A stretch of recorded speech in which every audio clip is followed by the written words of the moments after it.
Fine student, तो आज की क्लास में हम लोग 3 एडिटोरियल्स पे काम करने वाले हैं। फर्स्ट एडिटोरियल देखो, स्ट्रक्चरल रिफॉर्म्स। अब स्ट्रक्चरल रिफॉर्म्स बहुत इंपॉर्टेंट है। 1991 ये भी एक स्ट्रक्चरल रिफॉर्म्स।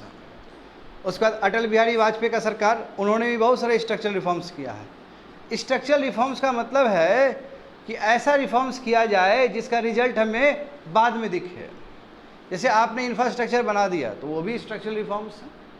लेबर लॉज जो बहुत प्रॉब्लम क्रिएट करता है भारत में, उसके ऊपर रिफॉर्म्स ला दिए तो वो भी स्ट्रक्चरल रिफॉर्म्स हैं, है ना।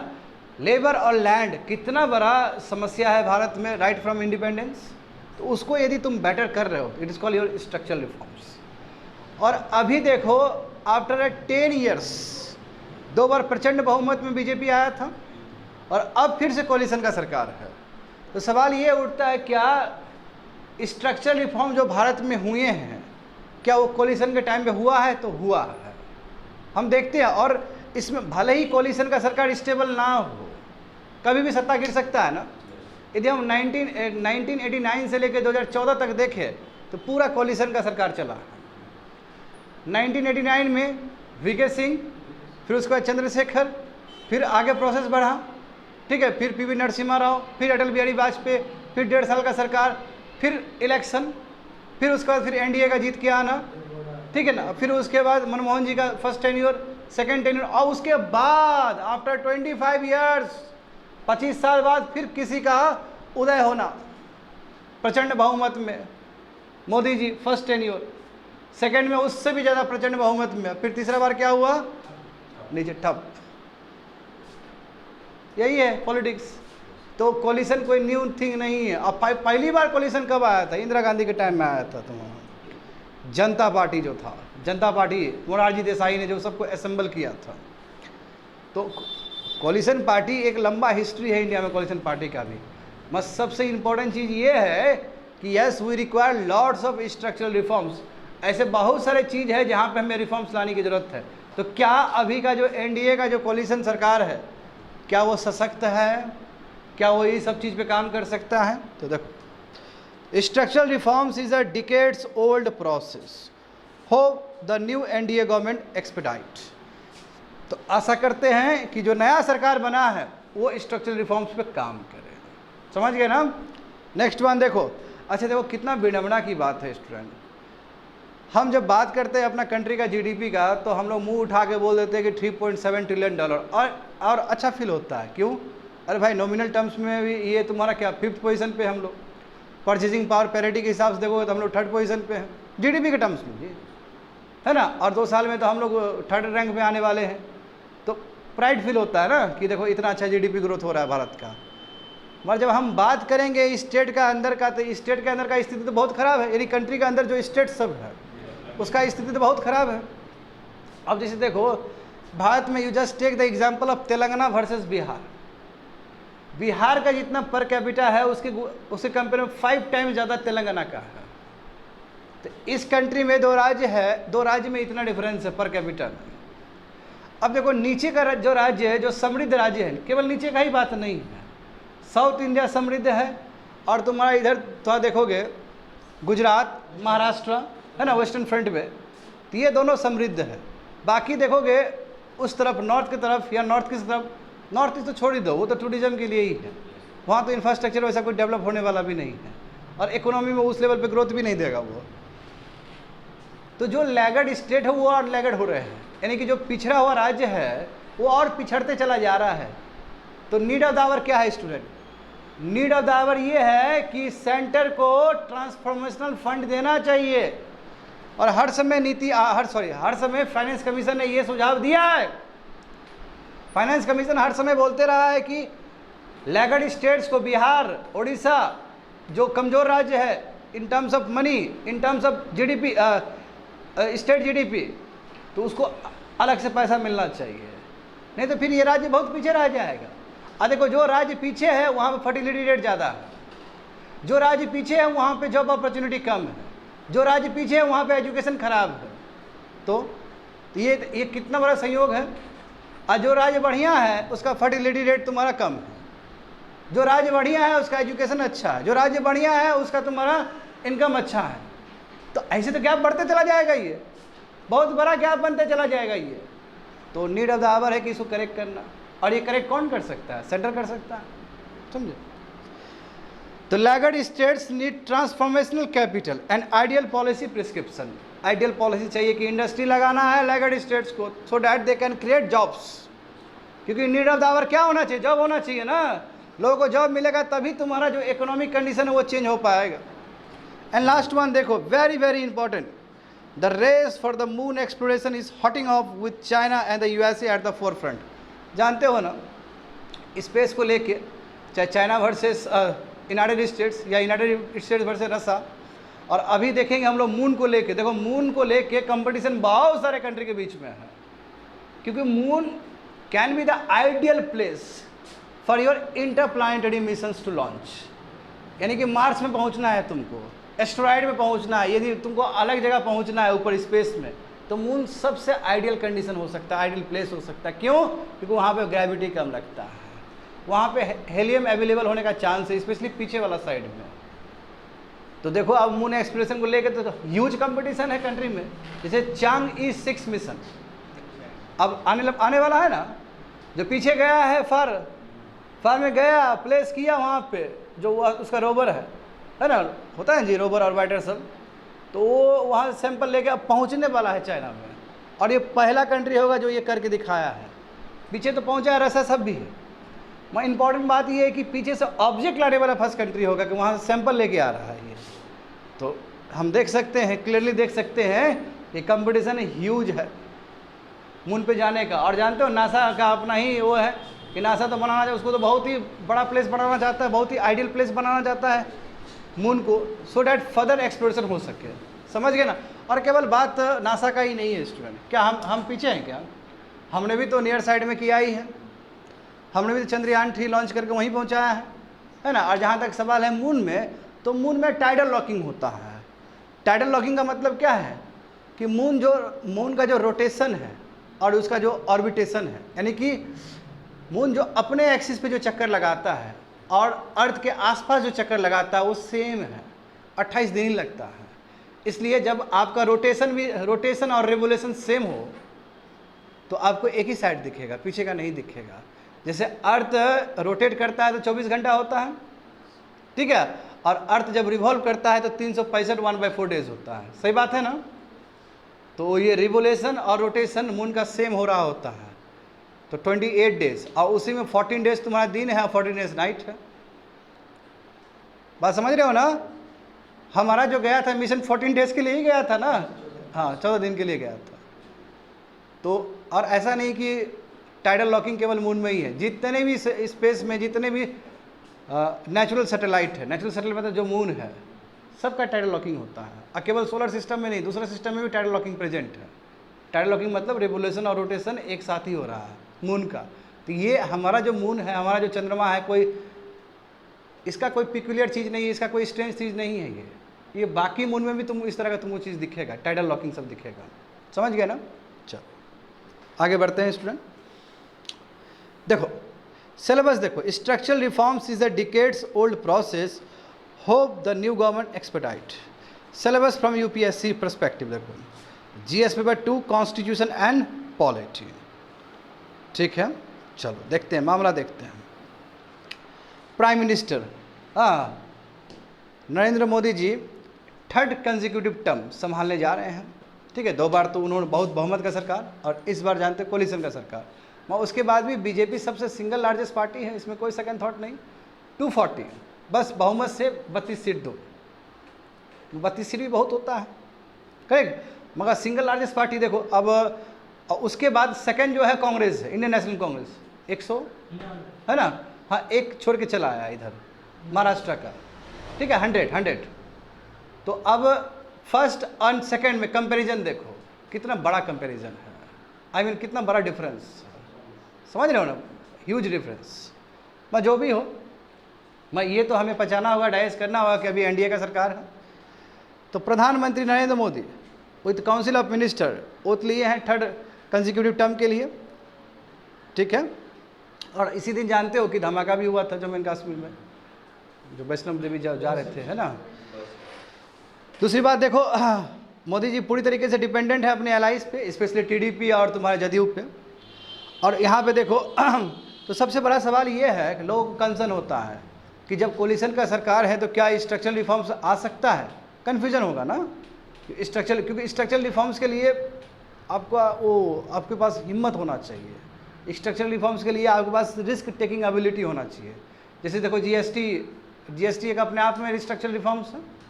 तो जीएसटी कब आया? जब बीजेपी का पूर्ण बहुमत था, टेन्योर 1 में आया जब अरुण जेटली साहब थे। तो सवाल ये उठता है कि जब कोलिशन का सरकार है तो क्या स्ट्रक्चरल रिफॉर्म्स हो सकते हैं? मगर इतिहास यही कहता है कि ऐसा पॉसिबल है, क्योंकि 1991 का जो सबसे बड़ा स्ट्रक्चरल रिफॉर्म्स था वो तो खुद कोलिशन के टाइम में ही हुआ है, तो क्यों नहीं हो सकता है? बात समझ में आ रहा है क्या बोल रहे हैं? तो देखो वही चीज़ लिखा गया है कि कंसर्न्स है, बहुत सारे लोग कंसर्न जताते हैं कि क्या ये संभव है स्ट्रक्चरल रिफॉर्म्स को पुश करना कोलिशन सरकार में। मैं एक्सपीरियंस ये कहता है कि बिल्कुल पॉसिबल है, क्योंकि कोलिशन के सरकार के टाइम में ही बहुत अच्छे अच्छे स्ट्रक्चरल रिफॉर्म्स किए गए भारत में।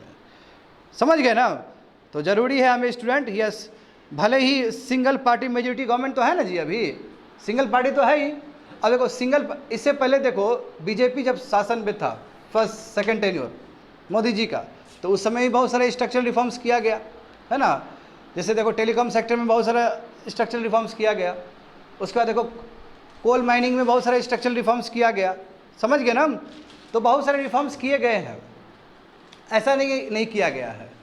बट सबसे बड़ा सवाल ये है कि अब कोलिशन का सरकार जो है, क्या उसी पेस पे हम स्ट्रक्चरल रिफॉर्म्स फर्दर कर पाएंगे? सवाल ये है। हमारा एक्सपीरियंस कहता है कि बिल्कुल अभी भी कर पाएंगे हम लोग। आगे देखो तो जैसे क्या क्या कंसर्न है अभी। तो जीएसटी देखो, अभी भी हम ये नहीं कह सकते कंप्लीट वर्क हुआ है। जीएसटी में अभी भी कुछ ना कुछ प्रॉब्लम रहता है, सही बात है ना। सबसे बड़ा जो समस्या है जीएसटी में कि उसका स्लैब। अब बताओ उसमें 4 और 5 स्लैब अवेलेबल है। हाँ, अब बताओ उसमें 12% अवेलेबल है, 18% अवेलेबल है, 28% अवेलेबल है सिन प्रोडक्ट सब के लिए। तो कन्फ्यूजन हो जाता है, बात समझे ना। तो इसलिए जो एक्सपर्ट है वो कहते हैं कि कम से कम जीएसटी का जो स्लैब है उसको 2 कर दीजिए, एक 15% कर दीजिए और एक आपको सिन प्रोडक्ट कर दीजिए। जो 12% जो आप ले रहे हैं, जो आप 18% ले रहे थे, दोनों क्लब करके 15% कर दीजिए, ज़्यादा बेटर रहेगा, ज़्यादा बेटर रहेगा। तो जो slab, number of slab present है, नंबर ऑफ स्लैब समझ रहे हो ना, कि अलग अलग प्रोडक्ट को 12% पे ले रहे हो, 6% पे ले रहे हो, 18% पे ले रहे हो, 28% पे ले रहे हो, इस तरह 4-5 प्रेजेंट है ना जी। तो उसको कम करो। फर्स्ट रिफॉर्म्स ये लाना होगा, नंबर 1। दूसरा रिफॉर्म्स क्या लाना होगा कि देखो जीएसटी में अभी भी बहुत सारा प्रोडक्ट है कि जो जीएसटी के अंदर नहीं है, जिसके ऊपर तुम्हारा डबल टैक्स लगता है, कैस्केडिंग टैक्स लगता है जिसके ऊपर। जैसे देखो पेट्रोलियम हो गया, डीजल हो गया, ये अभी जीएसटी नेटवर्क के अंदर नहीं है। अब जीएसटी नेटवर्क के अंदर नहीं है तो जो एमएसएमई है, एमएसएमई समझते हो ना, माइक्रो स्मॉल मीडियम इंटरप्राइजेस, जो पेट्रोलियम क्रूड ऑयल पे डिपेंडेंट है अपना इंडस्ट्रीज़ के लिए, हाँ, जो ऐसे चीज़ पे डिपेंडेंट है जो जीएसटी के अंदर नहीं आता, तो उसको डबल टैक्स देना पड़ रहा है। तो उसको इनपुट टैक्स क्रेडिट का लाभ नहीं मिल पाता है। बताया ना इनपुट टैक्स क्रेडिट का मतलब क्या होता है कि यदि आपने इनपुट पे टैक्स दिया है तो जब वो आउटपुट होगा तो सरकार आपको रिबेट दे देगी कि आपने इनपुट पे इतना दिया, टोटल पे इतना टैक्स लग रहा है, तो 100 आपने इनपुट पे दिया था इसलिए हम माइनस कर रहे हैं इसमें, उसको बोलते हैं इनपुट टैक्स क्रेडिट। तो इनपुट टैक्स क्रेडिट का लाभ तभी ना मिलेगा जब आपका जीएसटी नेटवर्क के अंदर वो प्रोडक्ट हो। हम जानते हैं कि बहुत सारे, जैसे वाइन हो गया, देखो अल्कोहल हो गया, अल्कोहल जीएसटी के अंदर नहीं आता है, बात समझे ना। रियल इस्टेट तुम्हारा नहीं आता, रियल इस्टेट मतलब वही कंस्ट्रक्शन एक्टिविटी नहीं आता है, पेट्रोलियम नहीं आता है, डीजल नहीं आता है। सो ये सब चीज़ को लाना चाहिए, अन्यथा जो लोग इस पर डिपेंडेंट है, जो कॉर्पोरेट इस पर डिपेंडेंट है, जो एमएसएमई इस पर डिपेंडेंट है, उसको टैक्स पे टैक्स देना पड़ रहा है। तो एक तो टैक्स स्लैब कम करना स्टूडेंट, है ना, 4-5 है उसको 2 करना, फर्स्ट प्रायोरिटी होना चाहिए, वो भी एक स्ट्रक्चरल रिफॉर्म्स ही होगा। दूसरा क्या है स्टूडेंट, सेकंड वन क्या है कि जो परव्यू नहीं, जो नहीं आता है जीएसटी नेटवर्क के अंदर, वो सबको लाना, so that we can remove the cascading effect of taxes, tax के ऊपर टैक्स ना लगे। नंबर 1 समझ गए ना। दूसरी बात देखो वही, तो सिंपल सिस्टम होगा तो ईज ऑफ डूइंग बिजनेस बढ़ेगा ना। देखो सिंपल चीज़ क्या होना चाहिए, सिंपल होना चाहिए, कॉम्प्लेक्स नहीं होना चाहिए।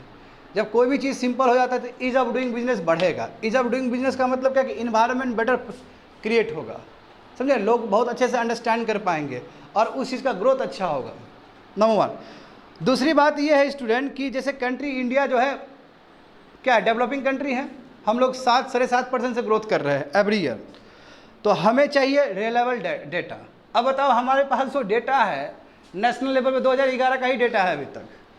अभी पॉपुलेशन सेंसस का बात होता है, बताओ 2024 में जी रहे हैं और अभी भी बोलते हैं हम लोग 2011 का सेंसस का बात कर रहे होते हैं। ये क्या है? ये तो बहुत बड़ा एबनॉर्मल चीज़ है। ये जो कंट्री इतना ग्रोथ कर रहा है, जो कंट्री में 7 से लेकर 7.5% GDP से ग्रोथ कर रहा है, तो उस कंट्री में डेटा हर टाइम में ही अवेलेबल होना चाहिए। तो डेटा का तो बहुत कमी है। यदि डेटा कमी है तो हमें कैसे पता चला है कितना एम्प्लॉयड है कितना अनएम्प्लॉयड है?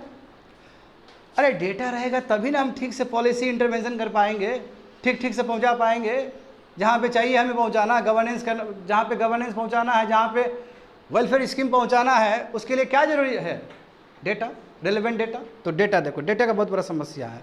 तो वही पे यहाँ पे लिखा है कि इंडिया का जो स्टैटिकल जो सिस्टम है, यानी कि डेटा जो सिस्टम है, जो NSSO जानते हो, GDP NSSO करता है ना जी, तो इस तरह का जो डेटा का जो संस्था है उसको एक बार फिर से कायाकल्प करना चाहिए, उसको फिर से रिनोवेट करना चाहिए, उसको फिर से रिजुमिनेट करना चाहिए, बेटर बनाना चाहिए उसको, समझे। डेवलपिंग कंट्री लाइक इंडिया जरूरी है कि रिलायबल हाई फ्रीक्वेंसी डेटा हमारे यहाँ पास होना चाहिए ताकि हम ठीक से डिसीजन ले सके कंट्री के लिए, समझ गए ना।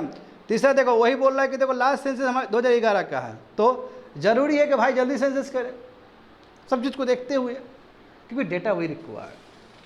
डेटा नहीं होगा तो हम लोग ठीक से इंटरव्यू नहीं कर पाएंगे, समझ गए ना। एंड देखो अच्छा ये समस्या देखो कितना बड़ा समस्या है। 2015 से पहले स्टूडेंट GDP निकालने का तरीका क्या था? हम लोग GDP पहले क्या निकालते थे? रियल GDP निकालते थे। बढ़िया सुनना बच्चे लोग, पहले कैसे क्या निकालते थे? रियल GDP निकालते थे। अब फिर GDP डिफ्लेक्टर को यूज़ करके नॉमिनल GDP निकालते थे। GDP डिफ्लेक्टर मतलब ओवरऑल GDP में जो प्रोडक्ट है उसमें क्या इन्फ्लेशन आया, that is called GDP deflector. तो आपका जो रियल GDP का मतलब क्या है? जिसमें इन्फ्लेशन का बात ना हो, ठीक है। और GDP डिफ्लेक्टर, तो रियल GDP में आप GDP डिफ्लेक्टर को यूज़ कर रहे हैं तो आप you will get nominal GDP। Nominal GDP मतलब इसमें इन्फ्लेशन का बात हो। ये 2015 से पहले ये फॉलो कर रहे थे।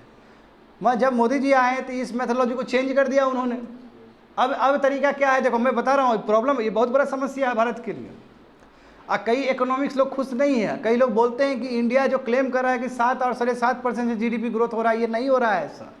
कैसे? तो समझो 2015 के बाद रूल क्या हो गया कि पहले अब आएगा नॉमिनल GDP। अब नॉमिनल GDP में GDP डिफ्लेक्टर यूज करके रियल GDP आएगा। And you just see the case, अभी जस्ट तुम लोग को पढ़ाया गया है, कल के क्लास में एडिटोरियल्स में ये पढ़ाए थे कि अभी CPI हमारा 4.5% है, एन था। मैं GDP डिफ्लेक्टर ओनली 1.7%। अब का CPI इन्फ्लेशन कितना है? 4.5% है।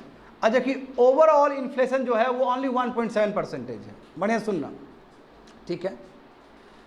अभी आएगा, पहले आएगा तुम्हारा नॉमिनल GDP, और नॉमिनल GDP में तुम क्या करोगे? GDP डिफ्लेक्टर यूज करके रियल GDP लाओगे, और तुम क्या कह रहे हो कि आपका GDP डिफ्लेक्टर कितना? 1.7%। ऐसे कैसे हो सकता है? ओवरऑल केवल इन्फ्लेशन 1.7% कैसे हो सकता है? और जब बात आता है रियल GDP और नॉमिनल GDP का, तो हमेशा 4 और 5% का गैप होता है। वो गैप इसलिए है क्योंकि CPI को यूज़ कर रहे होते हैं हम लोग। जैसे एग्जांपल देखो, मैं बोलना क्या चाह रहा हूँ, जैसे रियल GDP 7% है तो नॉमिनल GDP क्या होगा? उसमें 4 जोड़ दो, 5 जोड़ दो, 4.5 जोड़ दो, 11% हो जाएगा नॉमिनल GDP। समझ में आ रहा है ना क्या बोल रहे हैं? GDP at your real price, यानी कि रियल GDP क्या हो गया तुम्हारा? 7-7.5% हो गया। अभी तुम्हारा CPI इन्फ्लेशन कितना है? 4.5%। जोड़ो उसमें 7 में 4.5 जोड़ दो, 11% और 12%, 11 से 12% हो गया ना जी। तो तुम जब नॉमिनल GDP का बात कर रहा है तो बोल रहा है कि तुम 11% है, 12% है। मैं जब GDP डिफ्लेक्टर निकाला, ओवरऑल निकाला तो 1.7 है। तो सबसे बड़ा प्रॉब्लम वहाँ पे ये है कि जो GDP डिफ्लेक्टर निकालते हैं तो वो होलसेल प्राइस इंडेक्स के रूप में निकाल रहे होते हैं, और होलसेल प्राइस इंडेक्स में अपने आप में प्रॉब्लम है। क्यों? क्योंकि वहाँ पे सर्विस कुछ कंसिडर ही नहीं करते हैं उस टेबल में। सर्विस WPI में सर्विस कंसिडर नहीं किया आता है, और जबकि CPI में तुम्हारा सर्विस का जो वेटेज है तुम्हारा अच्छा खासा है, अच्छा खासा वेटेज है। समझ रहे हो ना? इसका मतलब डेटा। और देखो बाकी जो कंट्री जो करता है, बाकी कंट्री प्रोड्यूसर प्राइस इंडेक्स पे काम करता है। अब प्रोड्यूसर प्राइस इंडेक्स मतलब क्या है कि जो प्रोड्यूसर जो मैन्युफैक्चर कर रहा है उस लेवल पे क्या बढ़ोतरी है। इंडिया क्या कर रहा है, WPI, और इंडिया बोला कि हमारा जो बाकी जो कंट्री करता है प्रोड्यूसर प्राइस इंडेक्स के ऊपर, उससे रिलेटेड हमारे पास WPI है। हम जानते हैं कि PPI और WPI में बहुत अंतर है, ज़मीन आसमान का अंतर है। कहने का मतलब क्या हुआ, इतना जो भी चीज़ बोले हैं इसमें एक चीज़ झलकता है कि इंडिया में जो डेटा यूज़ किया जा रहा है वो गलत तरीके से यूज़ किया जा रहा है, और जो GDP कैलकुलेट करके दिया जा रहा है उस पर भी बहुत सारे इकोनॉमिक्स लोग खुश नहीं हैं। जब बोल रहा है कि आपका जो रियल GDP 7-7.5% हो रहा है और आपका नॉमिनल GDP आपका 11 से लेकर 12% हो रहा है, और आप बोलो कि आपका GDP डिफ्लेक्टर केवल 2% से कम है, ये कैसे संभव हो सकता है। तो बहुत सारे इकोनॉमिक्स को ये चीज़ गला से उतर नहीं रहा है। बोला है कि बहुत बड़ा डिस्क्रिपेंसी है, बहुत ज़्यादा एरर है इसके अंदर। जब एरर है तो आपको इंटरनेशनल मैथोलॉजी को ठीक से फॉलो करना होगा। समझ पा रहे हो ना, देखो वही सब चीज़ दिया गया है, समझे। और दूसरी बात ये है स्टूडेंट, बताओ 2011 और 12 में जब हमारा जो सेंसस हुआ तो उसमें पता चला कि कितना कास्ट का है, कितना हिंदू मुस्लिम पॉपुलेशन, जो भी। एक्सपेंडिचर सर्वे जानते हो, एक्सपेंडिचर 2017 और 18 में हुआ तो उसको तो डिस्प्ले ही नहीं किया गया। हाँ, इस बार हाल फिलहाल में तुम्हारा हाउस होल्ड एक्सपेंडिचर सर्वे आया था, अभी है ना, कुछ 23 में तुम्हारा अभी हाल फिलहाल में आया है।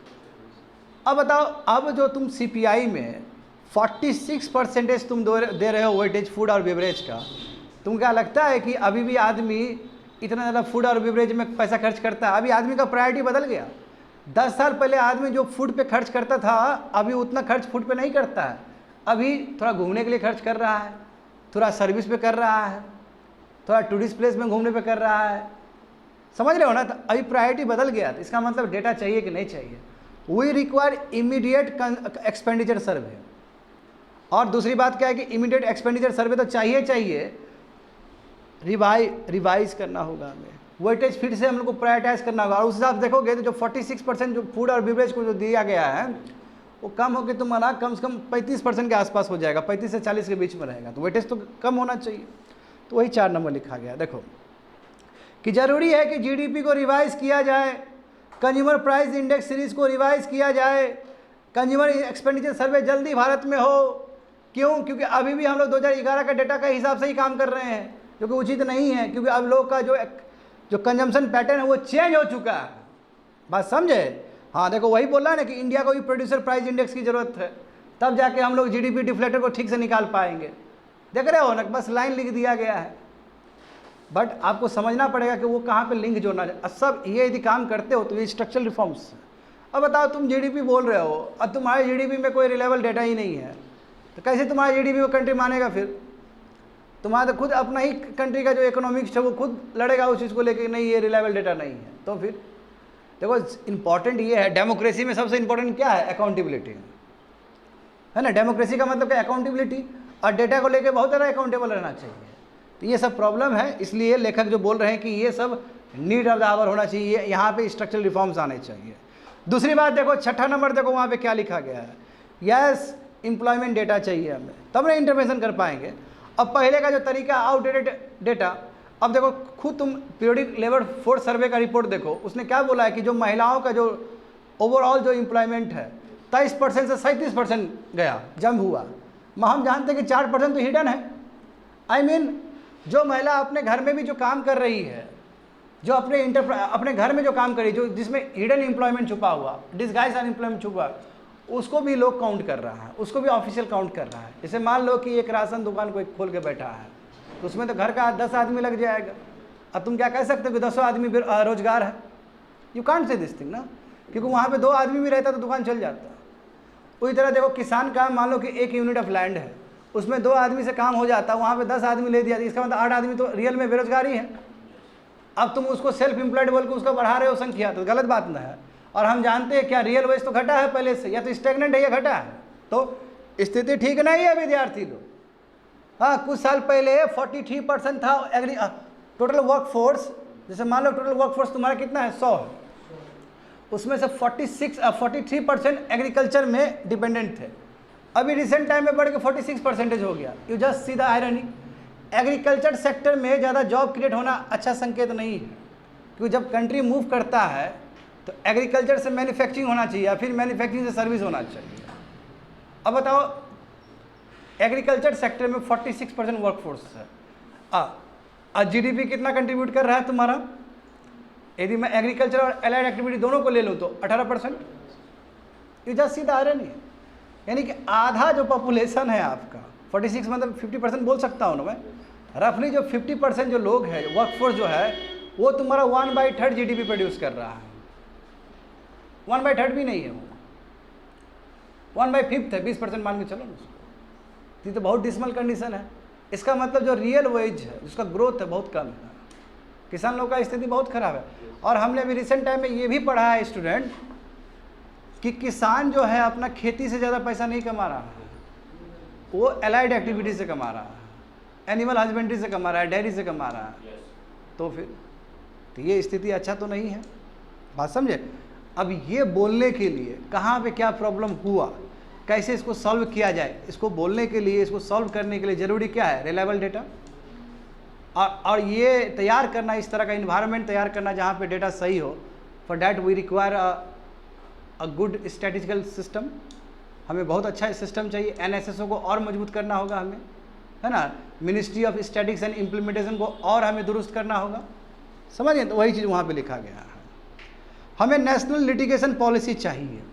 क्यों चाहिए? देखो अभी भी कोर्ट सब में 5 करोड़ केस अभी भी पेंडिंग है। जिस कंट्री में जानते हो ना, मैं सबको जोड़ के बोल रहा हूँ, लोअर कोर्ट में जानते हो लगभग 4 करोड़ के आसपास, हायर कोर्ट और तुम सुप्रीम कोर्ट को जोड़ दो, सुप्रीम कोर्ट में भी देखो 40 से 50 हज़ार के आसपास होगा, हाई कोर्ट में भी अच्छा खासा लंबी थे। टोटल यदि हम जोड़ दे तो 5 करोड़ केसेस पेंडिंग है। जॉली एलएलबी मूवी देखे थे ना तुम लोग, उसमें भी देखो बहुत अच्छा केसेस दिखाया है कि मतलब केसेस के बारे में कि केस। अब बताओ 5 करोड़ जिस कंट्री में केसेस पेंडिंग है, तो यानी कि उस कंट्री में ईज ऑफ डूइंग बिजनेस तो अच्छा नहीं है। यदि मान लो कि फॉरेन इन्वेस्टर आएगा, यहाँ इन्वेस्ट करेगा और कोई डिस्प्यूट हो जाए तो उसका सॉल्व होगा 7 साल बाद, 8 साल बाद, तो क्यों इन्वेस्ट करना चाहेगा? तो ईज ऑफ डूइंग बिजनेस में बहुत बड़ा नेगेटिव असर पड़ता है इसका।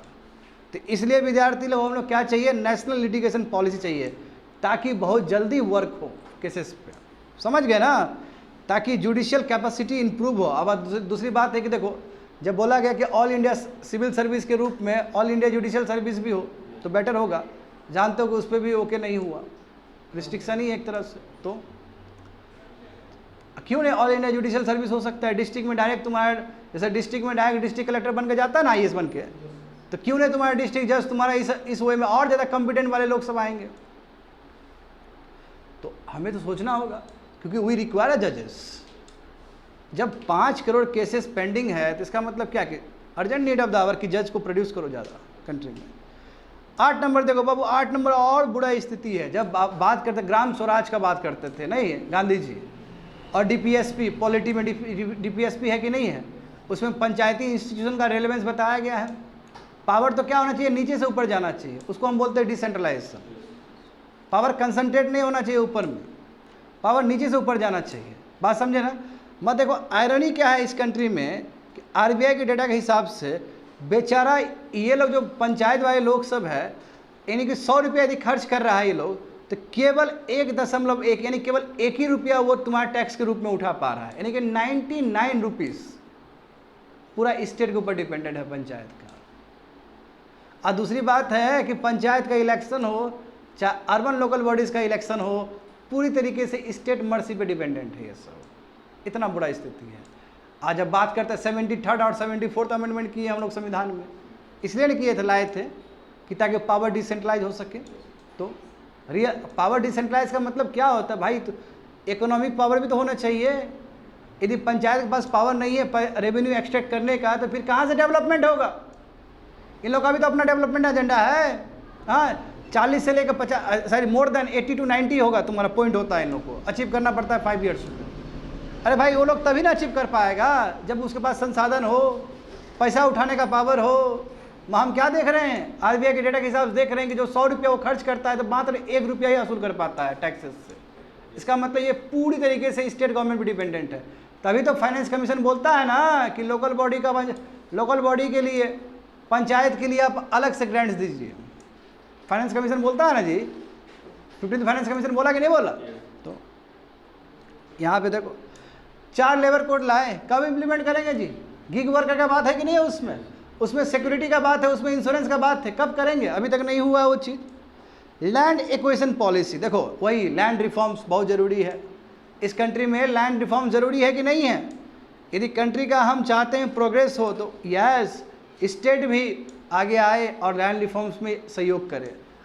देखो अब तुम खुद देखो, ऑस्ट्रेलिया, न्यूजीलैंड, स्पेशली न्यूजीलैंड में तुम एक दिन में ही तुम बिजनेस स्टार्ट कर सकते हो। इतना बेटर वहाँ पे ईज़ ऑफ डूइंग बिजनेस। तुम जाओगे, लैंड खरीदोगे and you can do the business.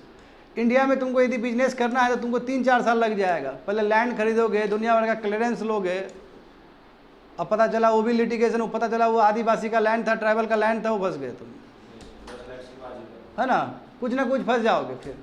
तो इसलिए लैंड एक्विजिशन पॉलिसी पे काम होना चाहिए। बात समझ पा रहे हो ना? हाँ, आगे देखो, दूसरी बात देखो, सिंस 1991 एलपीजी रिफॉर्म सबसे बड़ा रिफॉर्म्स माना जाएगा इस कंट्री में, है ना। और भी रिफॉर्म्स आए, वन ऑफ द, ये भी रिफॉर्म्स बहुत बड़ा माना जाएगा। 1991 से लेके अभी तक बाबू 30 और 35 साल में सेंटर का कितना था tax collection to the GDP? 11 से लेकर 12%, बोले ना 10 से 12%, वही 11 से 12% कह सकता हूँ मैं, है ना। और स्टेट का 6%, यानी पुट टुगेदर करेंगे तो 17 से 18%, यानी कि सेंटर और स्टेट दोनों कंबाइन करोगे तो टैक्सेस टू जीडीपी कितना है? 17 से 18% है। जबकि पेयर कंट्री में जैसे इंडिया जिस तरह ग्रोथ हो रहा है उस तरह, जैसे साउथ अफ्रीका देखो, इंडोनेशिया देखो, उसमें 25% है मिनिमम। तो हमें वहाँ तक मूव करना पड़ेगा, हमें टैक्सेस बढ़ाना होगा। हाँ, ये अलग बात है कि इस सरकार ने टैक्सेस बहुत अच्छा बढ़ाया है, चाहे जीएसटी का बात हो, चाहे इनकम टैक्स का बात हो। तो इस सरकार ने पैन कार्ड वगैरह दुनिया भर का 81 समथिंग फॉर्म था ना जी, हाँ, है ना। तो पैन कार्ड हो या गोल्ड पे हो, बहुत सारा ऐसा रिफॉर्म्स लाया है इस प्रेजेंट सरकार ने, जिसके वजह से अब टैक्स का चोरी वैसा नहीं होता है जैसे पहले हुआ करता था। मगर फिर भी हम देखेंगे तो अभी भी लगभग 30-35 साल में टैक्सेस टू जीडीपी मतलब क्या? सेंटर और स्टेट पुट टुगेदर कितना है? 17-18% ही है तुम्हारा फुल जीडीपी का। कितना होना चाहिए? ये 25% होना चाहिए। बात समझे? इंडिया इतना विशाल कंट्री है, उसका जीडीपी का जब कम से कम कंट्रीब्यूशन 25% तो टैक्सेस से होना ही चाहिए था। और टैक्सेस का मतलब डायरेक्ट टैक्सेस और इनडायरेक्ट टैक्स दोनों को जोड़ के बोल रहा हूँ। और इनडायरेक्ट टैक्स का मतलब जीएसटी, और डायरेक्ट टैक्सेस का मतलब क्या? कॉर्पोरेशन टैक्स और तुम्हारा इनकम टैक्स। समझ गए स्टूडेंट? ये चीज़ समझ लेना है। क्वालिटी एम्प्लॉयमेंट क्रिएट करना पड़ेगा। उसके लिए क्या चाहिए? Vocational training. उसके लिए क्या चाहिए? रीस्किलिंग चाहिए उसके लिए।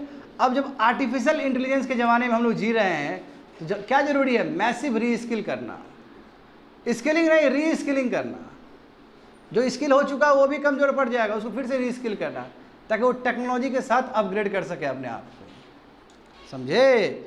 और लो स्किल मैन्युफैक्चरिंग क्लस्टर पे फोकस करना। क्या है? देखो भारत में लेबर का कोई कमी नहीं है। अब तुम केवल कैपिटल पे फोकस करोगे, बड़ा मशीन पे फोकस करोगे तो जॉब क्रिएट नहीं होगा। नीड ऑफ द आवर क्या है कि एमएसएमई को प्रमोट करो। स्टील प्लांट लगाने से कोई जॉब क्रिएट नहीं होता है ज़्यादा, मगर टेक्सटाइल प्लांट लगाने से बहुत जॉब क्रिएट होता है। तो वही लो स्किल मैन्युफैक्चरिंग क्लस्टर, यानी कि कॉटन इंडस्ट्री सब, हाँ, जूट इंडस्ट्री सब, एमएसएमई सब प्रमोट करना चाहिए ताकि जॉब क्रिएट हो। बात समझे? फार्म सेक्टर रिफॉर्म्स लाना होगा। बताओ स्टोरेज, बताओ हमारे किसान लोग कितना, किसान का जानते हो ना, जब प्याज बहुत ज़्यादा हो जाता है, टमाटर बहुत ज़्यादा होता है, फेंक देता है किसान लोग। इतना बुरा स्थिति आ गया है। तो कोल्ड स्टोरेज सिस्टम चाहिए कि नहीं चाहिए? हाँ, हमें फॉरवर्ड लिंकेज बैकवर्ड लिंकेज चाहिए कि नहीं चाहिए? मार्केट से अच्छा कनेक्टिविटी हो। इनाम नाम के लिए ही लाया है। इनाम इलेक्ट्रॉनिक तुम्हारा जो मंडी था, है ना, ई मंडी, यानी कि सरकार जो कोशिश कर रही है, सेंट्रल गवर्नमेंट का अकेले कोशिश से नहीं होगा, क्योंकि एग्रीकल्चर स्टेट सब्जेक्ट है। It is the duty of the state कि क्या करे? एग्रीकल्चर को रिनोवेट करे वो, और फार्मर्स को मॉडर्नाइज करने का प्रयास करे, रोड अच्छा बनाए, मार्केट कनेक्टिविटी बेटर करे, और कोल्ड स्टोरेज सिस्टम का व्यवस्था वो करे। और दूसरी बात है, फूड प्रोसेसिंग इंडस्ट्री पे ध्यान दें। फूड प्रोसेसिंग इंडस्ट्री बहुत इंपॉर्टेंट इंडस्ट्री है जी, बहुत पैसा कमाई हो सकता है उसमें, एम्प्लॉयमेंट भी क्रिएट हो सकता है। समझे? And last one, that is जो हमारा पॉकेट एक्सपेंडिचर है। बताओ अभी पॉकेट एक्सपेंडिचर कितना है? यदि कोई आदमी बीमार होता है, अस्पताल में जाता है, तो उसका कम से कम 50 से 55 रुपये जेब से खर्च होता है। एक टाइम में 65 रुपया खर्च हो रहा था, यानी कि 100 रुपया तुम्हारे ऊपर लगा तो 50 से 55 रुपया तुम्हारे जेब से जा रहा है। बताओ, तुम देखोगे डेवलप कंट्री में तो 20 से 25 रुपया है, और जो गरीब होगा, मिडिल क्लास का आदमी होगा, बताओ यदि वो 50 to 55% खर्च करता है तो गरीब हो जाएगा वो। यदि मान लो कि कोई मिडिल क्लास फैमिली है और उसको टीबी हो गया, किसी मेंबर को टीबी हो, वो गरीब हो जाएगा आदमी, पैसा चला जाएगा वहाँ पर, तो है ना, उस पर पूरा पैसा ही बर्बाद हो जाएगा, वो बीपीएल कैटेगरी में चला जाएगा। इंश्योरेंस कवरेज, आयुष्मान भारत 5 लाख का, उसको और बेटर करना, बात समझे ना। तो वही cost of health care cum करना। अब कॉस्ट ऑफ हेल्थ केयर कैसे कम होगा? क्योंकि प्राइवेट, जानते हो प्राइवेट जितने भी क्लिनिक है सब पूरा मोनोपोलाइज है, ये पूरा मोनोपोली करके बैठा हुआ है, ये लोग झुकने वाला नहीं है, और स्टेट इस पर कोई कंट्रोल करने वाला भी नहीं है। देखो कितना गंदा नेक्सस है, हॉस्पिटल वही डॉक्टर, हाँ डॉक्टर, डायग्नोस्टिक वही ट्रीटमेंट जो होता है, और फार्मास्यूटिकल का, ये तीनों में कितना गंदा नेक्सस है। दवाई लिख देगा डॉक्टर, बोलेगा जाओ हमारे वहाँ पे ले लेना, और डायग्नोसिस भी उसी का उसमें होगा, फिर उसी का प्रीमाइसेस में होगा। तो कितना गंदा नेक्सस है, ये नेक्सस को तोड़ना होगा। अब उसके लिए सेंटर कुछ नहीं कर सकता, स्टेट को आगे आना होगा। देखते हो ना कितना फीस अपने हिसाब से लेता है डॉक्टर्स। तो ऐसे केस में यदि सेंट्रल गवर्नमेंट, जो स्टेट गवर्नमेंट यदि छोड़ दे प्राइवेट प्लेयर के ऊपर, तो बेड़ा गर्क हो जाएगा। नहीं, तो नीड ऑफ द आवर क्या है कि कॉस्ट ऑफ हेल्थ केयर को कम करना, और ये तभी कम हो सकता है जब पब्लिक हेल्थ केयर पे इंप्रूवमेंट हो। पब्लिक हेल्थ केयर मतलब क्या, सरकार स्वयं आए करने के लिए, एम्स टाइप का बनाए, जो हाई मेडिकल, जो आपका स्पेशलिटी जो सेंटर सब है, जैसे एम्स हो गया, ये सब क्यों नहीं हर स्टेट में प्रमोट हो सकता है। और दूसरी बात है कि बताओ दिल्ली का एम्स क्यों बेटर है बाकी एम्स से? ये भी तो नहीं होना चाहिए। जब एम्स ही है तो सब एम्स बराबर होना चाहिए, तब ना ब्रांड वैल्यू रहेगा एम्स का,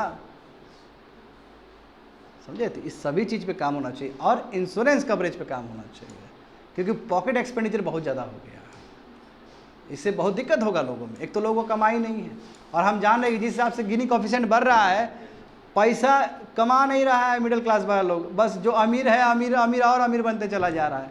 अरे डिस्ट्रेस हो जाएगा इसमें। तो ये सभी जो चीज़ है स्ट्रक्चरल रिफॉर्म्स है, और ये सरकार के समीप ये सभी चीज़ क्वारी पड़ा हुआ है। तो it is a duty of this NDA government, this coalition government, to take all the issues in a very serious manner. समझ गए ना? Yes, we have completed first editorial. Next देखो,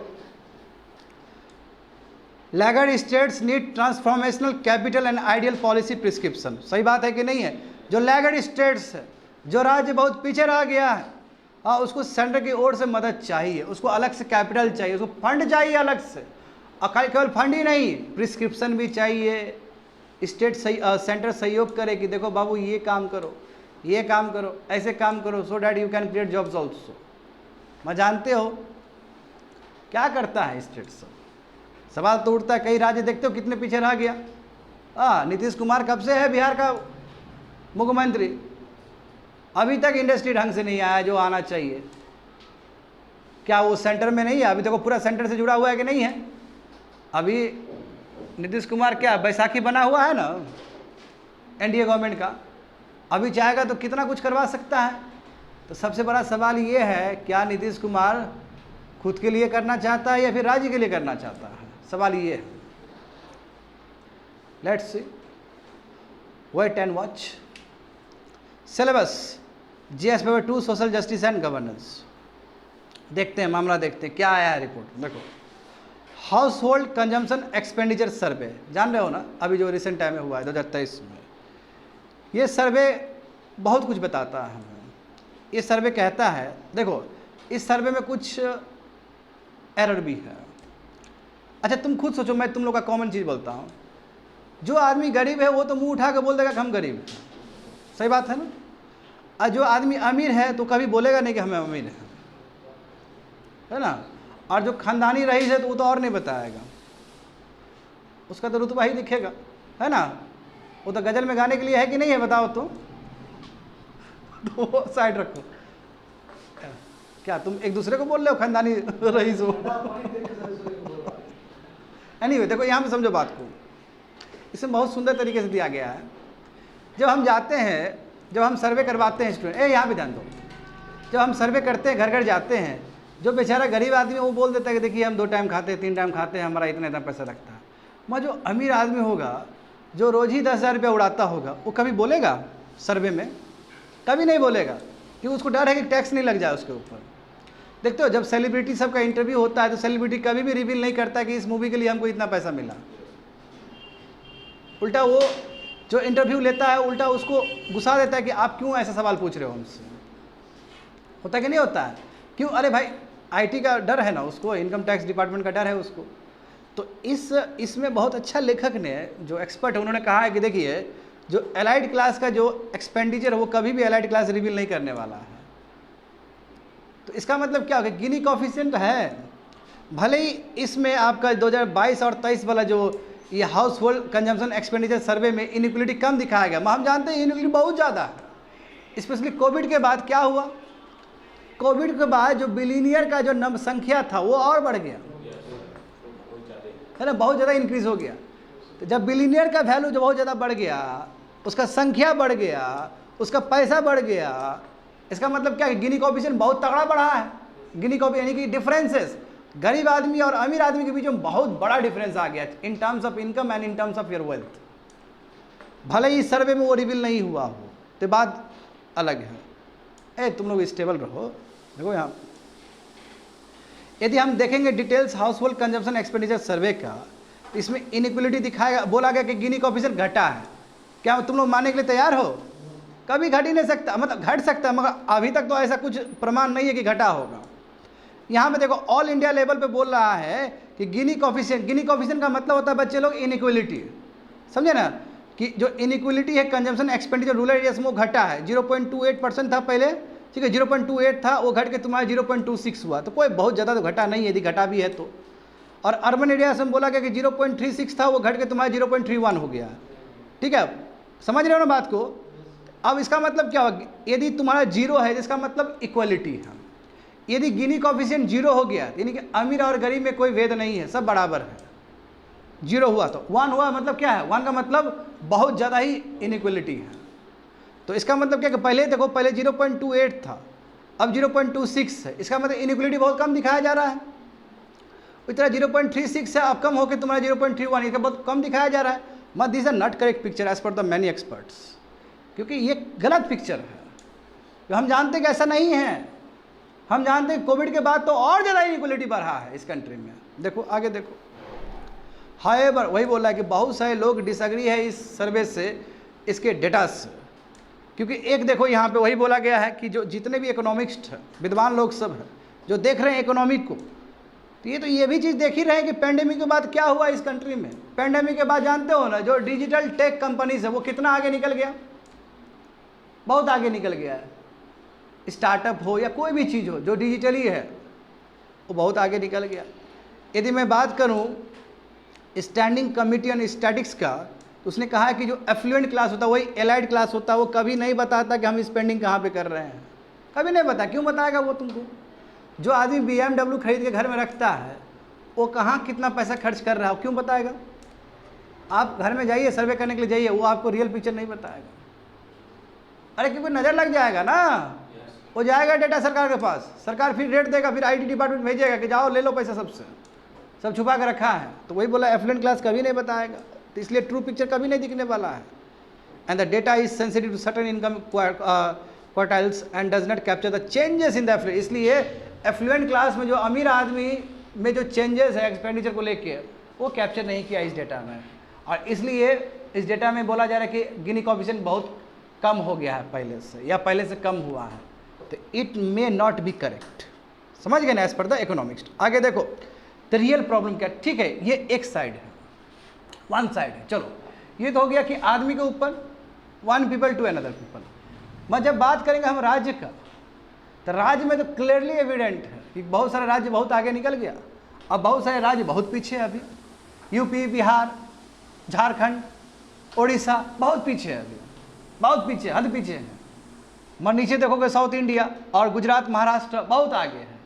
तो बहुत ज़्यादा डिफरेंसेस क्रिएट हो गया। देखो वही चीज़ बताया गया यहाँ पे। स्टेट्स में भी आप देखोगे देयर इज सिग्निफिकेंट गैप है कंजम्पशन लेवल पे, है ना। इसमें देखो अब कैसे पता चलेगा, इस बार जो सर्वे हुआ तो monthly per capita consumption expenditure में भी आपको दिखेगा कि रूरल इंडिया और अर्बन इंडिया में क्या डिफरेंसेस है।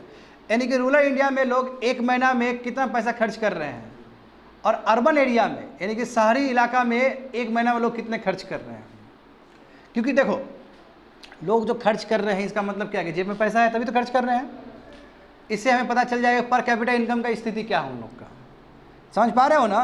जो छत्तीसगढ़ में देखो डिफरेंस कितना है, 82% against the difference of 71% at the all India level. यानी कि छत्तीसगढ़ में और स्थिति बुरा है, यानी कि रूरल और स्टेट का जो डिफरेंसेस है 71% का डिफरेंस है।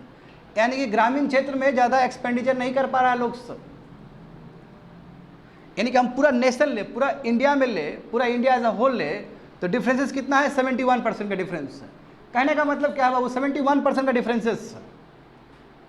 यानी कि मान लो, मैं रफली फिगर देता हूँ बस समझाने के लिए, कि यदि मान लो कि अर्बन एरिया अर्बन पीपल यदि मान लो कि 100 रुपया खर्च कर रहा है तो उसे कंपेयर में 71% तुम्हारा रूरल एरिया से खर्च कर रहा है, सॉरी उतना कम कर रहा है, इनफैक्ट 30 रुपया 40 रुपया कर रहा है समथिंग, ऐसा समझो। नॉट एक्यूरेट डेटा देखने की जरूरत नहीं है। यानी कि अर्बन में 100 रुपया खर्च है तो रूरल में तुम्हारा 30-40 रुपया ऐसा खर्च है। पूरा इंडिया का मैं बता रहा हूँ। मैं जब छत्तीसगढ़ में देखोगे तो छत्तीसगढ़ में तुमको पता चला कि छत्तीसगढ़ का अर्बन एरियाज में यदि 100 रुपया खर्च है तो रूरल एरियाज में उससे भी कम है, 10 है या 20 है, बहुत कम है। यानी कि बहुत ज़्यादा डिफरेंसेस है वहाँ पे। यानी कि छत्तीसगढ़ में और बुरा स्थिति है अर्बन और रूरल कंजम्पशन पे। समझ पा रहे हो ना, नंबर 1। दूसरा देखो, अब तुम यहाँ पे देखो रूरल तमिलनाडु का देखो। अब तमिलनाडु रूरल एरियाज में जो एक्सपेंडिचर है वो डबल है एज कम्पेयर टू झारखंड, तो होगा ही होगा। झारखंड बहुत लैगर्ड स्टेट्स, पीछे का स्टेट्स। जैसे अर्बन तेलंगाना में देखोगे एमसी वो 70% ज़्यादा है तुम्हारा बिहार से, और हम ये जानते ही है कि पर कैपिटा इनकम जो बिहार का है उसे कंपेयर में 5 टाइम्स ज़्यादा है तेलंगाना का। तो जाहिर सी बात है जब पर कैपिटा इनकम आपका ज़्यादा है तो एक्सपेंडिचर भी तो आपका बहुत ज़्यादा होगा। पर कैपिटा इनकम समझते हो ना कि आदमी एक साल में कितना कमाता है। अच्छा बिहार राज्य में कितना है बच्चे लोग, हाँ 55,000 to 60,000। एक साल में एक आदमी जो काम कर रहा है, काम करने योग्य है, वो 55,000 से लेकर 60,000 कमा रहा है। और इंडिया में सबसे पीछे रैंक है बिहार का। सबसे जो पहला जो राज्य है वो महाराष्ट्र और तेलंगाना है, 3.5 लाख है उन लोग का, 3-3.5 लाख है। दिल्ली का भी 3 लाख के आसपास। तो यू जस्ट कंपेयर, 5% के आसपास हो जाएगा। कितना डिफरेंसेस है, you just see the difference. And taxes में भी दे कंट्रीब्यूट मोर। हाँ टैक्सेस में भी बहुत कंट्रीब्यूट करता है साउथ इंडिया, और जहाँ पे पर कैपिटा इनकम ज़्यादा है।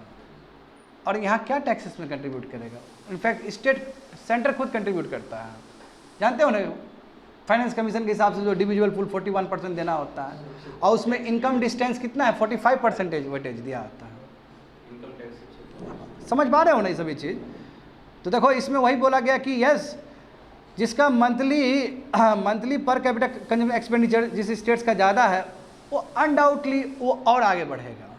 यानी कि जो राज्य में पर कैपिटा इनकम बेटर है तो उसमें एजुकेशन भी तो बेटर है, उसमें जॉब भी तो बेटर है, तभी तो वो बेटर है, तो आगे बढ़ते चला जाएगा वो राज्य सब।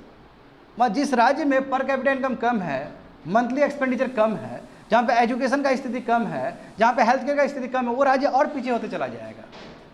तो जो मुखिया है, जो सेंटर है, ये सेंटर का रिस्पॉन्सिबिलिटी है कैसे बैलेंस करे सब चीज़ को, क्योंकि नेशन एज अ होल को ले जाना है आगे। समझ पा रहे हो ना।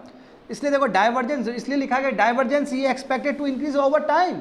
ये जो खाई है, ये जो गैप है कि रिच स्टेट और रिच होते चला जा रहा है और गरीब स्टेट और पीछे होते चला जा रहा है, ये समय के साथ और बढ़ते चला जाएगा, ये दूरी और डिस्टेंस बढ़ते चला जाएगा। तो इसलिए देखो क्या लिखा गया वहाँ पे, जो बेटर ऑफ स्टेट्स है जैसे तुम्हारा साउथ इंडिया, गुजरात, महाराष्ट्र, ये बेटर पोजीशन पे है। क्यों? क्योंकि इन्वेस्टमेंट अट्रैक्ट कर सकता है, एफडीआई अट्रैक्ट कर सकता है, इसके पास रिसोर्सेस है, मैन पावर है, एजुकेशन है, हेल्थ केयर है, सभी चीज़ है इसके पास। और अब बट जो लैगर्ड स्टेट्स है वो पीछे होते चला जा रहा है। जब लैगर्ड स्टेट पीछे होते चला जाएगा तो इंडिया एज अ होल का ग्रोथ पे इम्पैक्ट पड़ेगा, नंबर 1। तो ज़रूरी क्या है स्टूडेंट, ये जो स्पेशल इनइक्वलिटी है, यानी कि कोई राज्य बहुत पीछे है, कोई राज्य बहुत आगे है, इसको किसी तरह रिड्यूस करना, समझे। और डेवलपमेंट ग्रोथ केवल एक राज्य में ना हो, केवल कुछ राज्य तक सीमित ना हो, हर राज्य में ही असर पड़ना चाहिए। जब कंट्री सोचो तो, जब कंट्री 7-7.5% से ग्रोथ कर रहा है तो क्या बिहार राज्य को इम्पैक्ट नहीं पड़ना चाहिए क्या इस चीज़ से? क्या यूपी को इम्पैक्ट नहीं पड़ना चाहिए इस चीज़ से? बताओ, कंट्री खूब हो रहा है ग्रोथ और हमारे स्टेट को कोई फर्क ही नहीं पड़ा, तो क्या फ़ायदा हुआ फिर ग्रोथ का? समझ पा रहे हो ना? हाँ, तो ब्रॉडर लेवल पे देखा जाए तो देखो स्टूडेंट, हमें कोशिश क्या करना चाहिए कि लो स्किल मैन्युफैक्चरिंग पे ध्यान देना चाहिए, क्योंकि देखो एग्रीकल्चर से लोगों को निकालना पड़ेगा, बहुत हो गया एग्रीकल्चर। अरे भाई, डेवलपिंग कंट्री का ये है ही नहीं ट्रेंड जहाँ पे एग्रीकल्चर पे लोग सब लदे रहे, एग्रीकल्चर पे लोग डिपेंडेंट हो। एग्रीकल्चर से निकाल के मैन्युफैक्चरिंग में डालो क्योंकि मैन्युफैक्चरिंग, देखो आपका स्किल कम भी है तो मैन्युफैक्चरिंग में you can adopt. Vocational training ले लो, ITI जो करते हो, स्किल करो, रीस्किल करो, है ना, विल गेट जॉब। मैं उसके लिए मैन्युफैक्चरिंग खोलना ना पड़ेगा आपको, खाली बोलने से थोड़ी होगा। भारत सरकार प्रोडक्शन लिंक इंसेंटिव लेके आई और PLI स्कीम लेके आई, 14 सेक्टर को भारत सरकार ने ध्यान दिया, उसमें ड्रोन भी था लास्ट वन। तो खाली बोलने से थोड़ी होगा, उसमें प्रॉपर इकोसिस्टम क्रिएट करना पड़ेगा, मार्केट क्रिएट करना पड़ेगा और जल्दी करना पड़ेगा। वो भी एक स्ट्रक्चरल रिफॉर्म्स ही है स्टूडेंट। तो तभी तो लैगर्ड जो स्टेट्स है उसको भी जॉब मिलेगा और वो स्टेट बेटर होगा। हाँ, जहाँ तक सवाल है फर्टिलिटी रेट का, तो अब लैगर्ड स्टेट भी कंट्रोल कर चुके हैं अपने फर्टिलिटी को। बिहार राज्य में देखो 2.2 है, और जबकि नेशनल लेवल पे कितना है, 2 है ना, 2 है नेशनल लेवल पे। और रिप्लेसमेंट फर्टिलिटी रेट कितना होता है, 2.1 होता है। तो रिप्लेसमेंट फर्टिलिटी रेट से हम लोग नीचे चले गए, 2 गए हैं। मैं बिहार राज्य में अभी भी 2.2 है, मैं बहुत कम है। एक टाइम में 3.6 था बिहार राज्य में, यूपी में 3.9 था, यह स्थिति था एक टाइम में। हाँ ठीक है, विथ रेस्पेक्ट टू टाइम बहुत प्रोग्रेस किए हैं हम लोग। तो पॉपुलेशन कंट्रोल करने की कोई जरूरत नहीं हो तो ऑटोमेटिकली 2 पे हो ही जाएगा। इसमें कोई, देखो ना, अभी घर में बचा थोड़ी रखता है कोई, 2 मैक्सिमम, 1 या 2। तो पॉपुलेशन में इंटरवेंशन करने की जरूरत नहीं, फिर चाइना वाला हल हो जाएगा फिर। तो नीड ऑफ द आवर है कि जॉब क्रिएट करना, कम से कम जॉब इंडस्ट्री क्रिएट करना। इंडस्ट्री होगा तब जॉब, ये जो लो स्किलिंग जॉब। और MSME पर ध्यान दो। अब हम जानते हैं इस बात को भी कि MSME GDP का कितना कंट्रीब्यूट करता है, बताओ तो। याद है तो अच्छा खासा, है ना, परसेंटेज तुम लोगों को बताए थे पिछले क्लास सब में। अच्छा हाँ, MSME का मैं बात कर रहा हूँ तो सर्विस और मैन्युफैक्चरिंग दोनों का बात कर रहा हूँ। अच्छा खासा मतलब MSME। यही तो कारण था कि जब कोविड-19 हुआ था तो निर्मला सीतारमन जो फाइनेंस मिनिस्ट्री है ना, वो बार बार तुम्हारा पैकेज दे रही थी MSME को। तो MSME play a very very important role to create jobs. समझ गए ना? आगे वे फॉरवर्ड क्या है सेंटर को फिजिकल सपोर्ट करना चाहिए, पैसा देना चाहिए, अलग से फंड देना चाहिए लैगिंग स्टेट्स को। जो पोअर स्टेट्स है उसके पास उतना रेवेन्यू है ही नहीं कि वो डेवलपमेंट पे काम कर सके। हाँ, और इसलिए फाइनेंस कमीशन जो सुझाव देता है कि इसको अलग से आप पैसा दीजिए, इसको आप ट्रांसफॉर्मेशनल फंड दीजिए, तो सेंटर को भी देना चाहिए, नंबर 1। और दूसरी बात है कि लैगर्ड स्टेट्स को पॉलिसी चाहिए, तो पॉलिसी सेंटर दे। और लैगर्ड स्टेट को बात भी मानना चाहिए, कॉपरेशन करना चाहिए। बताओ, हम तो खुद पीछे चले गए राज्य, और ऊपर से अड़ियल बिहेवियर है कि हम बात ही नहीं मानेंगे आपका, तो ये भी तो गलत चीज़ है ना। एक तो तुम भाई सबसे पीछे चला गया, तुमको सेंटर बार बार निर्देश दे रहा है कि तुम आगे बढ़ो, और उसके बाद तुम अड़ियल आदमी है, तुम बढ़ना ही नहीं चाहता, तो फिर कौन हेल्प करेगा। तो इसलिए लैगर्ड स्टेट्स को भी ज़रूरी है कि राइट पॉलिसी इंटरवेंशन इसके लिए हो और माने, और प्लस ये लोग भी FDI सब अट्रैक्ट कर सकें। अच्छा हाँ, चाहे डोमेस्टिक हो चाहे इंटरनेशनल हो। अच्छा, जैसे जहाँ तक सवाल है बिहार राज्य का, तो अभी देखो हाल फिलहाल में इन्वेस्टमेंट हुआ है ना हमारे स्टेट में। अडानी आया था ना इन्वेस्ट करने के लिए, मुजफ्फरपुर सब में इन्वेस्ट हुआ ना जी। बेगूसराय को भी सिलेक्ट किया गया था, बट बेगूसराय नहीं हो पाया उसमें। तो जरूरी है स्टूडेंट, क्या जरूरी है कि centre should incentivise the states that frame better policy. और हाँ सेंटर ये भी बोले, और ऐसा नहीं कि इंटरिम बजट में भी बोला गया, उससे पहले भी बोला गया ना कि 50 साल तक के लिए फंड है, आप यूज़ करिए इंफ्रास्ट्रक्चर के लिए। At the same time centre को क्या करना चाहिए, सेंटर को इंसेंटिवाइज करना चाहिए कि यदि आप बेटर पॉलिसी के साथ चल रहे हैं, आप यदि अपने राज्य में स्ट्रक्चरल रिफॉर्म्स कर रहे हैं, तो I will give you such money. अब हम आपको पुरस्कृत करेंगे, पैसा दे के आपको और फेवर करेंगे। तो इससे क्या होगा कि राज्य में एक पॉजिटिव कंपटीशन आएगा। जैसे नीति आयोग करता है ना, नीति आयोग क्या करता है तुम्हारा कॉम्पिटिटिव फेडरलिज्म के लिए, यानी कि सब राज्य आगे ग्रोथ करे, उसके लिए नीति आयोग हर समय तुम्हारा कॉम्पिटिटिव फेडरलिज्म का लिस्ट सब निकालता है ना, सस्टेनेबल डेवलपमेंट गोल का भी निकालता है वो। तो कहने का मतलब क्या है कि it is up to centre कि कितना अच्छे से वो स्टेट्स को इंसेंटिवाइज करे। और ऑब्वियसली स्टेट पे भी उतना ही डिपेंड, मेन स्टेट पे ही डिपेंड करता है कि स्टेट किस तरह आगे बढ़ रहा है। यदि स्टेट बेटर तरीके से बढ़ रहा है लाइक स्टेट सब, तो बिल्कुल सेंटर उसको मदद करे। समझ गए student? Completed second one. Third देखो, बहुत ही इंटरेस्टिंग टॉपिक है third one. The race for moon exploration is hotting up with China and the USA at the forefront. देख रहे हो, चाइना वर्सेस यूनाइटेड स्टेट्स, पूरा ये स्पेस एक्सप्लोरेशन किए जा रहा है। ये सब यूपीएससी सिलेबस देखो, GS paper 3 science and technology. देखते हैं, एक एक चीज़ देखते हैं, हर एक पॉइंट इंपॉर्टेंट है इसका।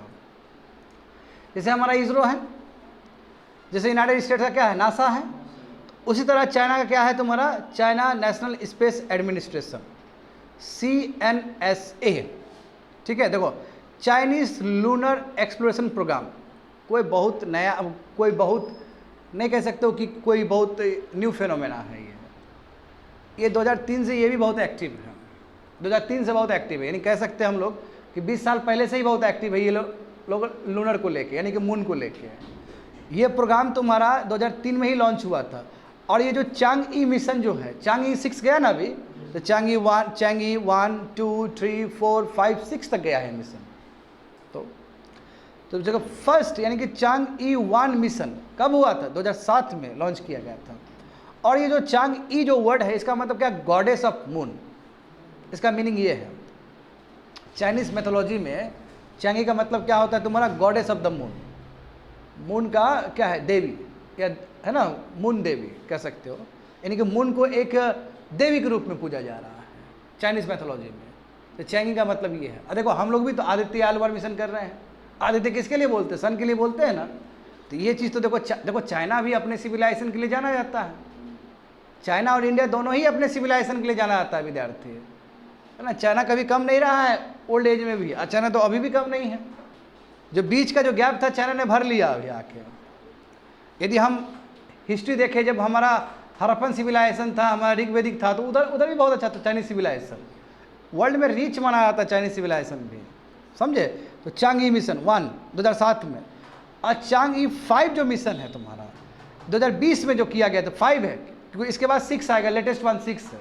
तो 5वां जो मिशन था 2020 में था, इसमें क्या किया गया था स्टूडेंट, कि near side of the moon, जो सन का, सॉरी मून का जो नियर साइड मतलब क्या, जो फ्रंट साइड है, वहाँ से सैंपल कलेक्ट किया गया था और अर्थ पे लाया गया था।